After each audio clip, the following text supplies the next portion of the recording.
ఈరోజు మనందరూ తెలుసు భారతదేశంలోని అతిపెద్ద మాల్ డెవలపర్గా లూలు గ్రూప్ తయారైంది. ఆనాడు టెండర్లో వాళ్ళు పాల్గొని విశాఖపట్నంలో వాళ్ళకి భూమి వస్తే వాళ్ళతో ఎలాంటి చర్చించకుండా ఆ ఒప్పందం కూడా రద్దు చేశారు. దానివల్ల నష్టపోయింది ఆంధ్ర రాష్ట్రం, నాశనమైంది ఆంధ్ర రాష్ట్ర బ్రాండ్. అందుకే 2024 ఎన్నికల్లో 175 స్థానాలు కానీ 164 స్థానాలు ఒక రాజధాని అభివృద్ధి వికేంద్రీకరణ.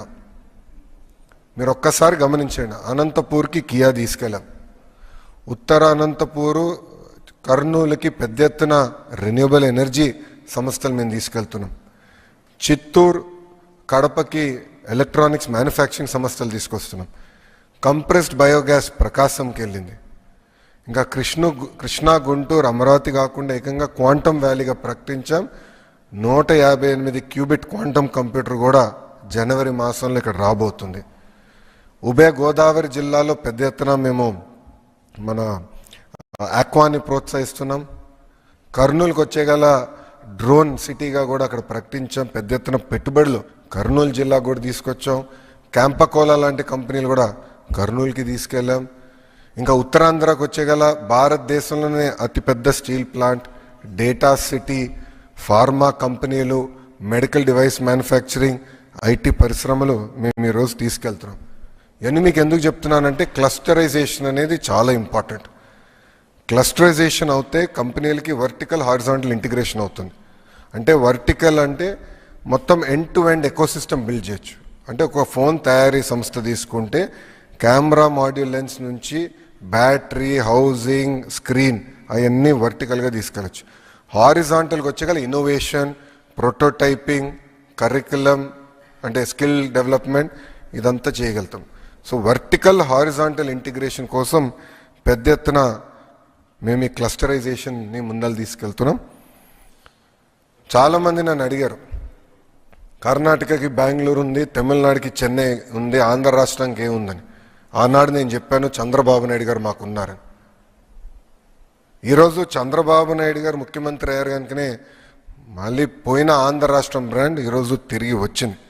చంద్రబాబు నాయుడు గారు పదే పదే చెప్తున్నారు ఇది CBN 4.0 అని, అంటే స్పీడ్ ఆఫ్ డూయింగ్ బిజినెస్. నేను స్పష్టంగా 4 ఉదాహరణలు మీకు చెప్పదలుచుకున్నా. మొదటిది ఆర్సిలర్ మిత్తల్. 2019లో ఆదిత్య మిత్తల్ని నేను డావోస్లో కలిసా. ఆనాడు చెప్పాను మీరు రాండి ఆంధ్ర రాష్ట్రానికంటే, లేదు మేము పక్క రాష్ట్రానికి కమిట్ అయ్యాము, ఈసారి రాలేకపోవచ్చు అన్నారు. 2019లో ఓడిపోయాం, కానీ నేను టచ్లో ఉన్నా. గెలిచిన వెంటనే నేను ఆయనకి మెసేజ్ పెట్టి మనం గెలిచాం, ఇప్పుడు మీరు ఆంధ్ర రాష్ట్రానికి రావాలంటే ఒక జూమ్ కాల్ ఏర్పాటు చేసుకున్నాం.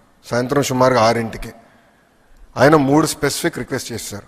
దాంట్లో ఒకటి NMDCతో ఒప్పందం కావాలి మాకు, MOU అంటే రా మెటీరియల్ టైఅప్ కావాలి, మార్కెట్ ప్రైస్ మేము కడతాం కానీ MOU కావాలి, స్లర్రీ పైప్ లైన్ ద్వారా రా మెటీరియల్ తీసుకురావాలి, ఇది ఒక్కటి మీరు చేయించగలిగితే మేము వస్తాం అని వాళ్ళు చెప్పారు.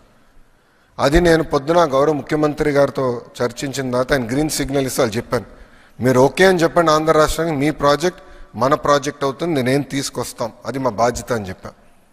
ప్రధానమంత్రి గారితో 3 సార్లు ఈ విషయం గౌరవ ముఖ్యమంత్రి చంద్రబాబు నాయుడు గారు చర్చించారు.